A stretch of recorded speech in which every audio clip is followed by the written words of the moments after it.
I'm Ruby Scott, and the day I carried my father's casket through the Seattle rain was the day I realized some bonds break under pressure, while others are forged in it. The weight of the mahogany pressed into my shoulder, each step a reminder of the man who built Scott Logistics from a single truck into a Seattle institution. Rain blurred my vision, mixing with tears I refused to let fall. Ahead of me, my stepsister Hannah strutted in her sleek black dress, her arm looped through our stepmother Grace's, as if she were starring in a movie about grief instead of living it. Even at Dad's funeral, she had to steal the spotlight. Mia, my cousin, walked beside me, her grip steady on the casket. "He'd want you up front with the family," she whispered, reading my mind as always. Her dark eyes, sharp with the same stubborn loyalty that had gotten us through childhood scrapes, flicked toward Hannah. "I am family," I muttered, my voice barely audible over the patter of rain on black umbrellas. But the words felt hollow. For years, I'd been the outsider in my own home, ever since Dad married Grace when I was 12. Hannah, Grace's daughter, had swept in with her perfect smile and designer clothes, charming Dad into seeing her as his special girl. I was the one who'd grown up hauling boxes in the warehouse, learning the business from the ground up, but somehow I was always on the edges of the family photos, if I made it into them at all. The service at St. Mark's Cathedral was a blur of murmured condolences and organ music. I stood apart, watching Hannah deliver a tearful eulogy about Dad's love for her. "He always called me his princess," she said, dabbing her eyes with a monogrammed handkerchief. My stomach churned. If only the mourners knew the truth about their perfect princess. She'd spent years cozying up to Dad, convincing him to fund her private school while I stayed in public, or borrowing Mom's jewelry after the divorce, claiming it was just family heirlooms.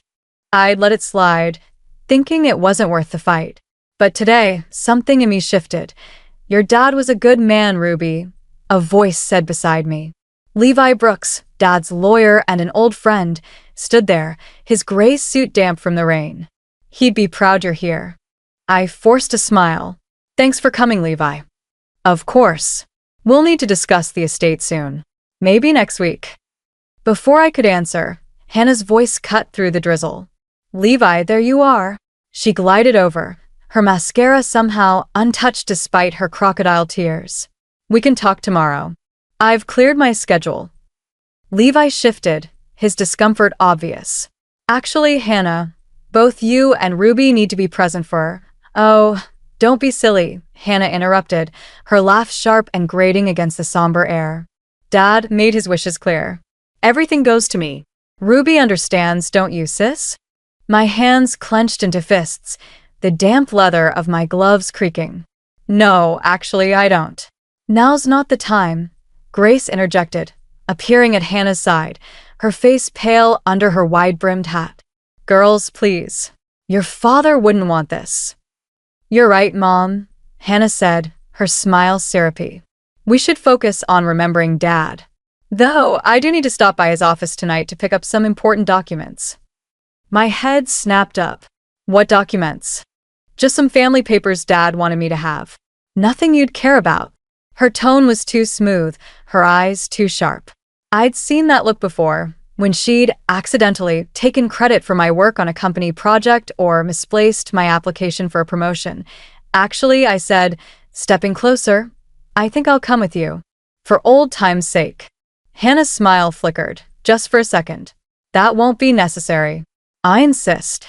The air between us crackled, heavy with unspoken history. Around us, mourners began to drift away, leaving just our fractured family in the rain. "Fine," Hannah said, her voice dripping with false warmth. "Meet me at the house tonight. We'll go through everything together." As she walked off with Grace, Mia leaned in, her expression wary.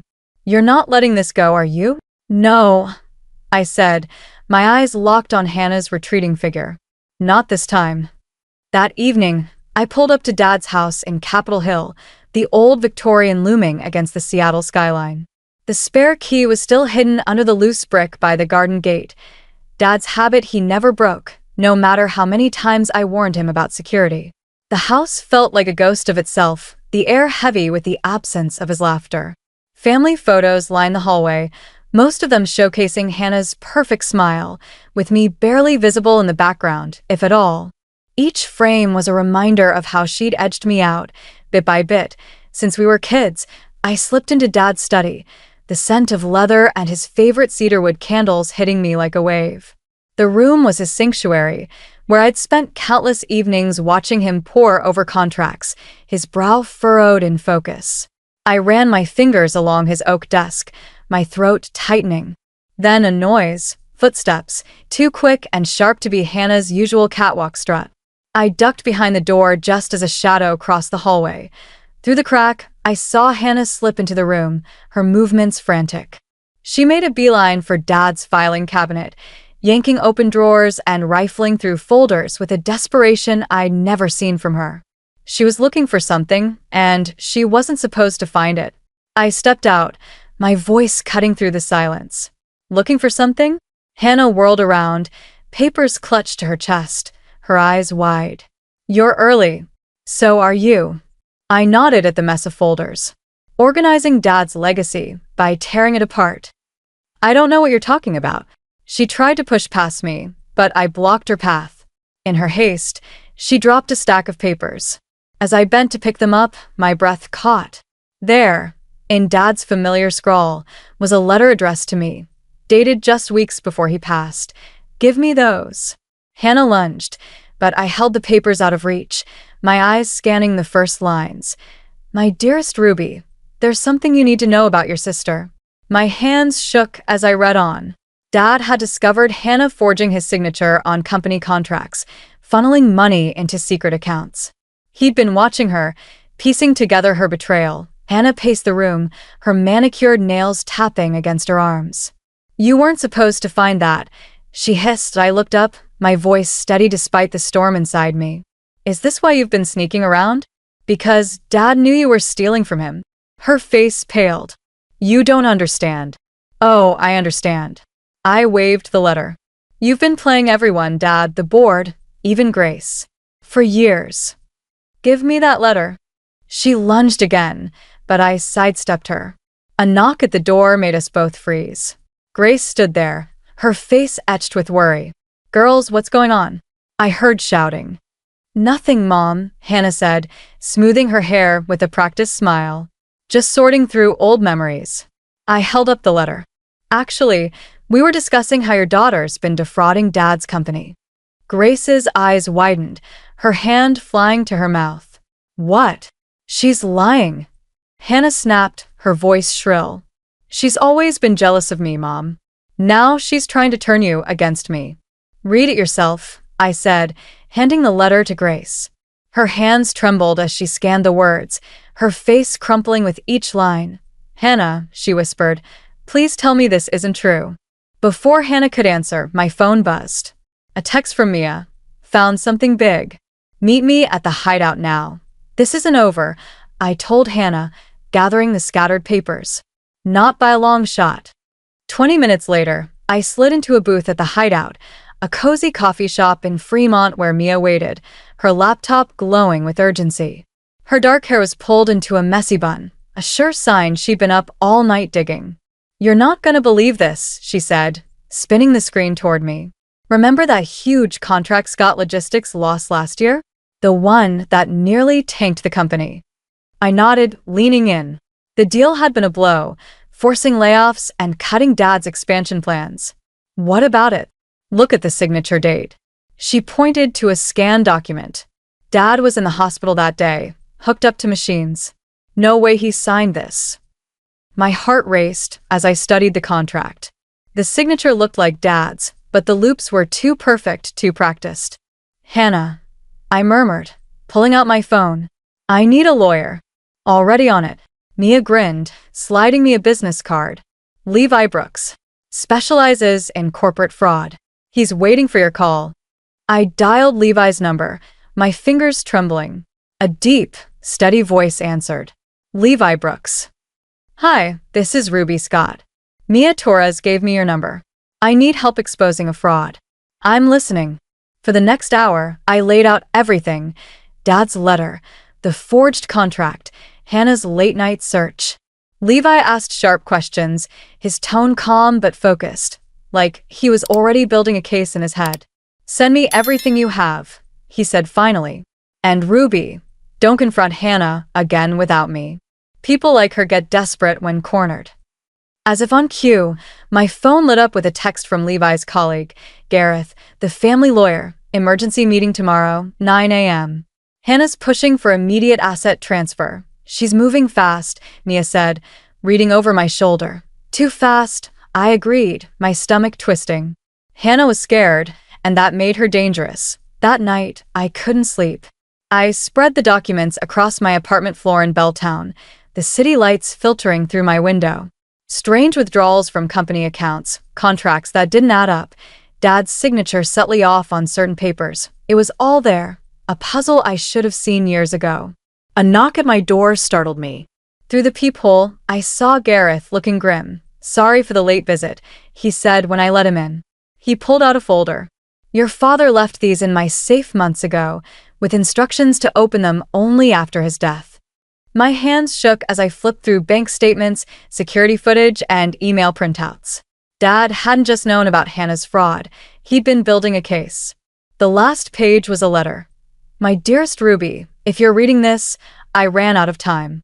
I couldn't send my own daughter to prison, but I couldn't let her destroy what we built. The truth is in your hands now. Make it right." Tears stung my eyes, but determination burned hotter. "I need you to help me take her down," I told Gareth. He nodded. "Meetings at 9 tomorrow. Be ready for a fight." I texted Levi. "New evidence." "How early can you meet?" His reply was instant. 7 a.m. my office. "Bring everything." The game was on, and I was done playing by Hannah's rules. At 7 a.m., I sat in Levi's office in downtown Seattle, the smell of coffee grounding me as he mapped out our strategy on a whiteboard. Javier Ruiz, a former Seattle PD detective turned private investigator, leaned against the desk, studying the forged contracts. "These signatures are good," Javier said, pointing to a looping R that didn't match Dad's usual scrawl. "But there's a tell. Amateur mistake." Amateur or not, she fooled everyone for years, I said, rubbing my temples. "Not everyone," Levi corrected, capping his marker. "Your father knew, and now we do." "Javier, how fast can you track down the other parties in these contracts?" I asked. He checked his watch. "Give me 48 hours. People talk when money's involved." "We don't have 48 hours, I reminded them. "The meeting's in 2 hours, and Hannah's trying to claim everything." Levi smiled, adjusting his tie. "Let her think she's winning. Sometimes you have to let people dig their own graves." At 8:55, we walked into the Scott Logistics boardroom, the Space Needle visible through the floor-to-ceiling windows. Hannah was already there, her black dress probably worth more than my car. Her smile faltered when she saw Levi beside me. "Who's this?" she demanded.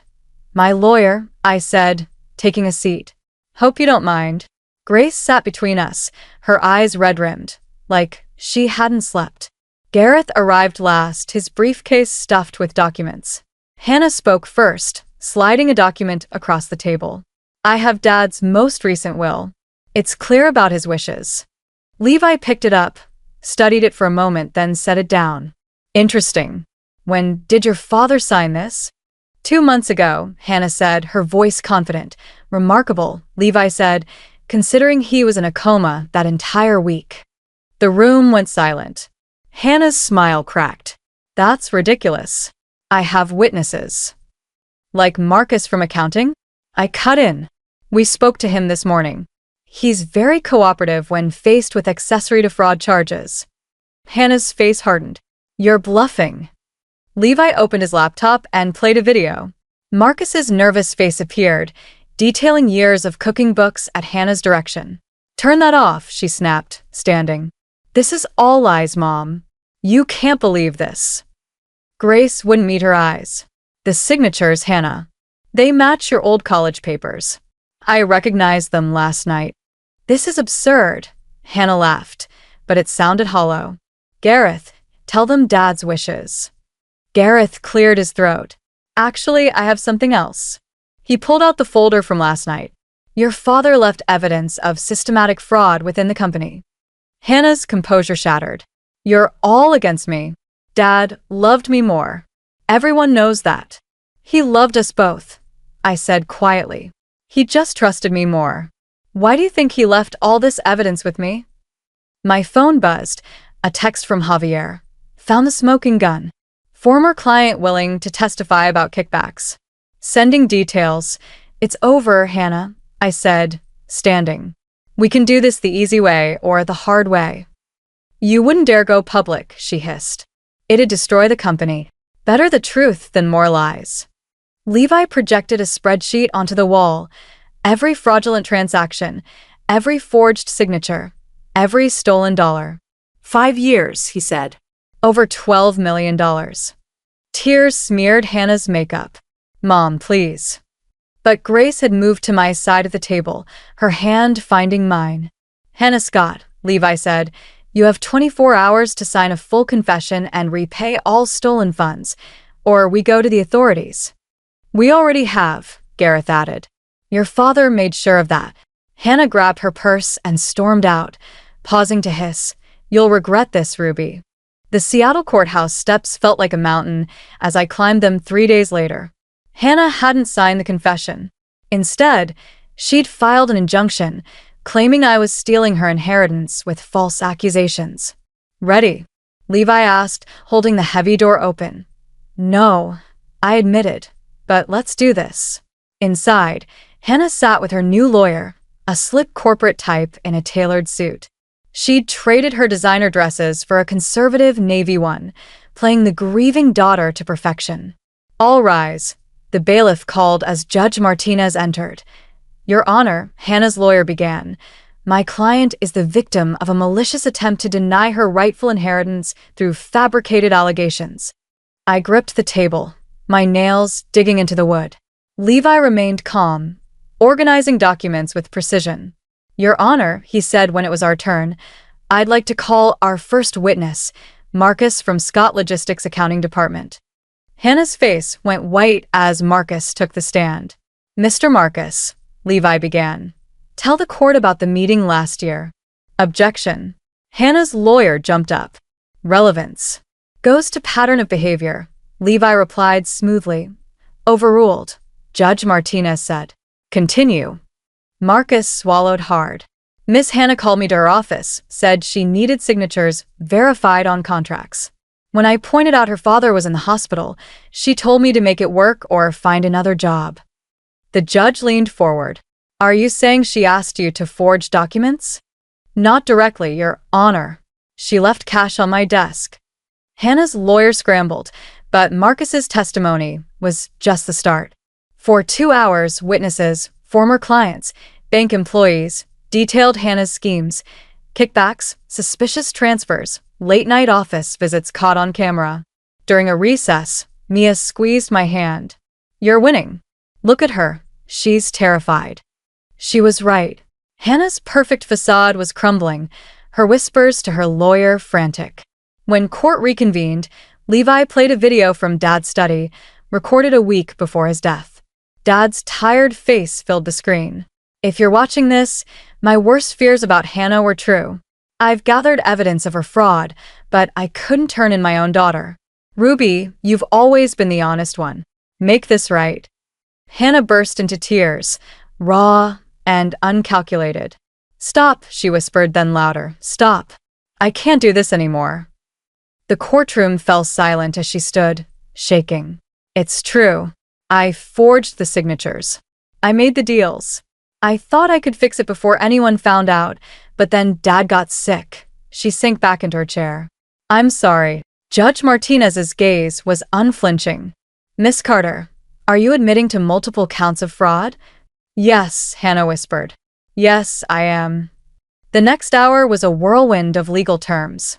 Hannah agreed to a plea deal, 18 months in minimum security, 3 years probation, full restitution. The inheritance would be divided per Dad's original will.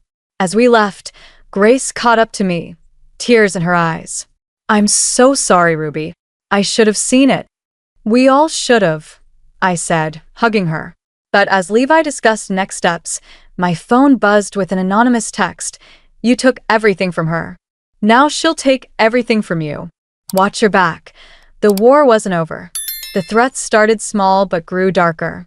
My office keys vanished. Files disappeared from my computer, and one morning, I found my car's tires slashed outside my Belltown apartment.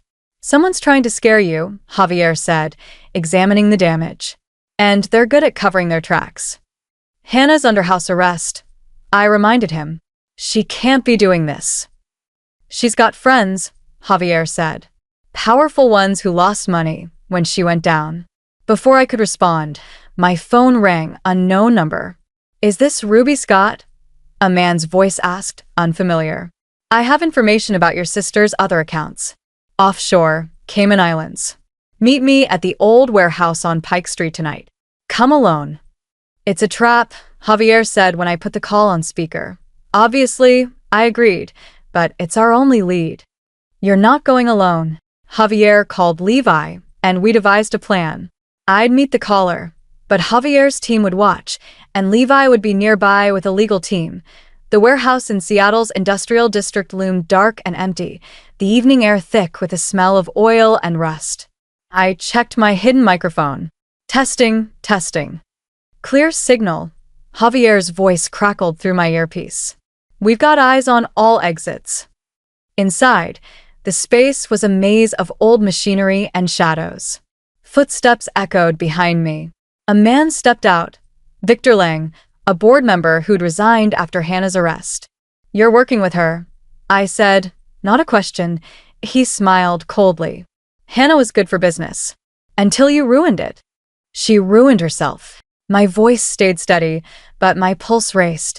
Victor pulled out an envelope. Proof of $20 million in hidden accounts. Sign over your share of the company, and it's yours. Why would I do that? Because accidents might happen. To you, Mia, Grace. A noise from above made us look up. A figure moved on the walkway. I said, come alone, Victor snarled. I did. My blood ran cold. Someone else was here. The lights blazed on. Hannah stood on the walkway, her ankle monitor blinking. Really, Victor? She called down. This was your big plan? Hannah, what are you doing here? He demanded. Did you think this ankle bracelet could stop me? I own the security company. She laughed, bitter and sharp. But clearly, I misjudged my friends. You're violating your plea deal, I said, backing toward the door. Oh, sister dear, that deal bought me time. She pulled out a gun, her hand shaking. I want my life back. I want you to know how it feels to lose. Think carefully, I said, my voice steady despite the fear. This will only make it worse. Worse, she laughed. I'm already ruined. The warehouse doors burst open. Javier's team and police flooded in. Drop the weapon, they shouted. Victor tried to run, but was tackled. Hannah stood frozen, tears streaming down her face, the gun still raised. For a moment, I thought she'd shoot. Then it clattered to the floor, and she collapsed, sobbing. AS police led them away. Levi appeared. Signal jammers didn't work? Javier had backups, I said, exhaling. I watched Hannah being loaded into a police car. This time, there'd be no plea deals. You okay? Mia asked, hugging me. No, I admitted, but I will be. 2 weeks after the warehouse, the Scott Logistics boardroom felt different.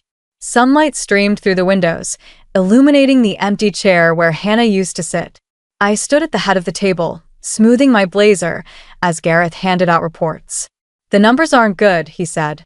Hannah's actions cost us client trust. Show them the proposal, Grace urged, squeezing my hand, and I clicked through my presentation, outlining a plan I'd spent sleepless nights crafting: new oversight committees, external audits, a restructured management system. We've lost trust, I said, but we can rebuild it with transparency. This is ambitious, a board member said. Very ambitious. It has to be, I replied. We're saving my father's legacy. The doors burst open. Javier rushed in, holding a tablet. You need to see this. Hannah's face filled the screen, giving a prison interview. My sister destroyed our family business out of jealousy, she said, tears glistening. Turn it off, Grace said firmly. We know the truth. Do we? Another board member stood. How can we trust anyone from this family? Levi entered, carrying a folder. Complete forensic accounting for the past decade. Every dollar tracked. While Hannah was making unauthorized deals, Ruby was saving the company money through legitimate contracts. The room fell silent as they read. My phone buzzed. Mia. Hannah's lawyer is holding a press conference. Channel 7. Wait, I said as Javier reached for the remote. Let them talk. I pulled up my final slide, a video compilation of Hannah's backroom deals, audio of her threats, bank statements of stolen millions. We can air this on national TV, I said, or we can move forward. The choice is yours. The chairman spoke. All in favor of appointing Ruby as CEO and implementing her plan? Hands raised. Not all, but enough. Motion carried, he said. Congratulations, Ruby. Grace hugged me. Your father would be so proud. As the board left, Javier interrupted. Someone's here to see you. A woman entered, Victor's former secretary, clutching a USB drive. I kept records, she said nervously. Real deals, hidden accounts, things even Hannah didn't know. Why now? I asked. You reminded me doing the right thing matters. That evening, in Dad's old office, my office now, Gareth appeared. Hannah's lawyer called. They want a deal. Full confession, names of conspirators, for a reduced sentence. I ran my fingers over Dad's worn desk. What do you think? Sometimes mercy is stronger than justice. My phone lit up, a video from Hannah in her prison jumpsuit. I'm sorry, Ruby, she said, her voice raw. You were right and I was wrong. I played it 3 times, searching for lies, finding none. Tell her lawyer yes, I told Gareth, but she gets help, real help. And if she wants it, there's a place for her here when she's out. 6 months later, I stood at Dad's grave in Lakeview Cemetery, the morning sun warming the stone. I placed fresh roses by his headstone, their scent mingling with the autumn breeze. I wish you could see how things turned out, I whispered. He can, a voice said behind me. Hannah stood there, her ankle monitor gone, her suit simple but professional. Her first day of freedom, and she'd come here. At least, I like to think so. I hadn't expected her. Shouldn't you be getting ready for the office? This felt more important. She knelt beside me, placing her own flowers. Board meetings not till 10 anyway. My phone buzzed, Levi, with final numbers from Victor's prosecution in Brazil. Full restitution, plus damages. The company was stable, stronger than ever. Nervous about today? I asked Hannah. Terrified, she admitted, a small smile breaking through. But ready. A car pulled up, Grace and Mia, right on time for our weekly family breakfast at Mario's Diner. The waitress brought our usual. Black coffee for me, herbal tea for Hannah, pancakes for Mia, and Grace's French toast. Before we ate, Grace pulled out an envelope. I found this in your father's desk. It's for both my girls when they're ready. Hannah and I opened it together. Inside was a photo. Dad holding us as kids, before the rivalry, before the lies. With it, a letter. My daughters, if you're reading this, you've worked things out, or your mother locked you in a room until you did. Success isn't in dollars or deals, it's in the bridges we build, the wrongs we right, the love we share. Ruby, your strength was always in being yourself. Hannah, your worth was in being real. Take care of each other. Love, Dad. Hannah wiped her eyes. He knew we'd end up here. He hoped. Grace corrected. My phone buzzed. Javier. Victor took a plea deal. Full confession. It's over. At the boardroom. Hannah and I presented together to a major tech client. Her market analysis, prepared in prison, impressed even the skeptics. Your father built something special, the client said. No, I said, catching Hannah's eye. We're building something special.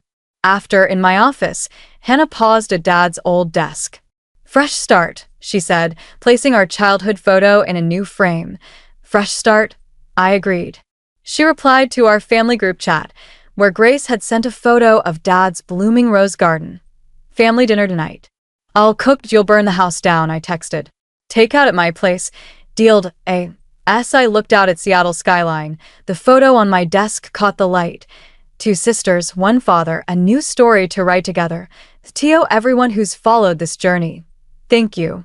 You've walked with me through betrayal, battles, and hard-won peace.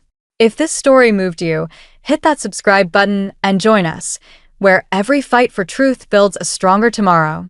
Keep carving your own path, and I'll meet you at the finish line.